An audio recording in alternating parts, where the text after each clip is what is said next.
Well, we have had a short but productive visit here to India. Last year, when Prime Minister Modi visited Singapore, we announced an upgrade in our relations to a comprehensive strategic partnership. Singapore doesn't have very many countries that are designated CSPs. And each time we upgrade the status to a CSP, it's not just for the sake of doing it. It's not just a name.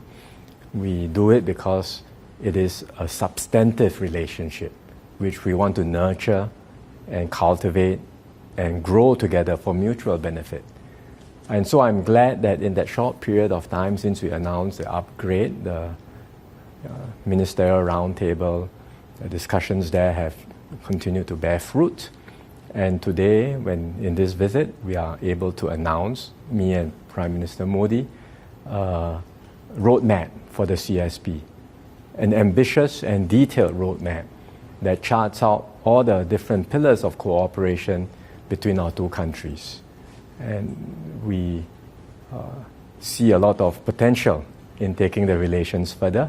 And this partnership between India and Singapore, forged over 60 years and deeply anchored on shared values, mutual trust and respect for one another, I believe will continue to remain a source of stability, resilience and new opportunities for our peoples on both sides. Prime Minister, we are looking at the emergence of a new world order. So do you think it has brought Singapore and India closer? And how can we work together to achieve stability and growth for the two countries and ASEAN as a region? Singapore has never believed or has never wanted a world divided into rigid blocks where we end up having to choose sides or have to align with one or another. We want a framework in this world where countries have the space to chart their own path and work together with different countries, big and small, for shared progress together. And that's why we have always stated that we want to see in Asia an open and inclusive regional framework where ASEAN is at the center and ASEAN can work with all the major powers. Of course, within Asia itself, China is already the established growth engine. India will emerge as the second growth engine in Asia. And so it makes a lot of sense for us to forge close links, not just with China alone, but also with India. Many years ago, we used to say China and India are the two wings that will enable the whole region to take off. And I think we are seeing that happen now. So the ASEAN-India ties are important. It's mutually beneficial. It provides more opportunities. But I think it also, from a strategic point of view, provides that balance for stability, for resilience, and for continued dynamism and prosperity for all of us in Asia. Pian, so you touch on the pillars for the CSP roadmap. So how exactly can Singapore business and Singaporeans benefit from it? There will be many opportunities for businesses. Already we can see that materializing.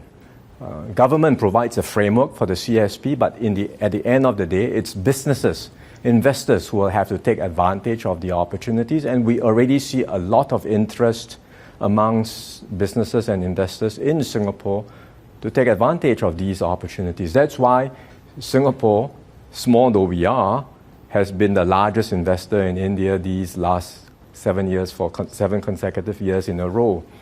So we will continue to highlight where the opportunities are and let businesses and investors sniff out and make deals on their own. I think that should be the way we operate. I would also say there are a lot of exciting possibilities that we are pursuing in terms of cooperation in new technology, R&D, and new innovations. Not just in existing areas of trade and investments, because more and more you do see India growing its technological competencies. It's a huge country with a lot of capabilities. The startup scene has become much more vibrant in recent years. It's got many more unicorns emerging from the startup scene. A lot of young people, a lot of young entrepreneurs with energy, with ideas. So for us to cooperate more in these new areas of technology, like AI, like quantum computing, like space, or even in new energy possibilities, green ammonia, low carbon hydrogen. These are all newer areas of cooperation which we are excited about, and I'm sure will yield benefits, not just for the businesses that are involved, but also for the people from both India and Singapore. PM, at a press conference, PM Modi said they will review SICA in a timely manner. This is to give an impetus to trade. So could you share more about this and what was discussed, any timeline or even expectations? We discussed this briefly, so the officials will be following up to work out the timeline and also the review for SICA. I mean, SICA provides a framework for free trade and investments. We have put in place the mechanisms for cooperation through the India-Singapore Ministerial Roundtable as well as the Business Roundtable. And that's why we have been able, through these mechanisms, we have been able to identify new opportunities for cooperation, like in semiconductors, like in logistics, in the digital space, where we are pursuing new cooperation as well, and all the other things I mentioned just now. Prime Minister from Tamil Nadu, I'd like to ask, given the strong government and business ties, how can we leverage the vibrant Indian diaspora in Singapore to further strengthen the cultural and social bonds between our two countries, ensuring that this relationship is built on more than just policy and commerce? It is indeed important that our relationship goes beyond just trade and investments. The key underpinnings of our relationship has to be people-to-people ties. The Indian diaspora, the overseas Indians working and living in Singapore, can be helpful. We know many of them, particularly who are key leading personalities in the business world in India, with links with Singapore, and they have been very helpful to bring our business communities closer together, to help us forge new areas of cooperation across different economic fields. But we cannot just rely on them alone. We really need to build a stronger base of broad understanding of India. And that's still work in progress. So there is still a lot more we can do to cultivate and to encourage more people-to-people exchanges. We are doing that at the civil service level.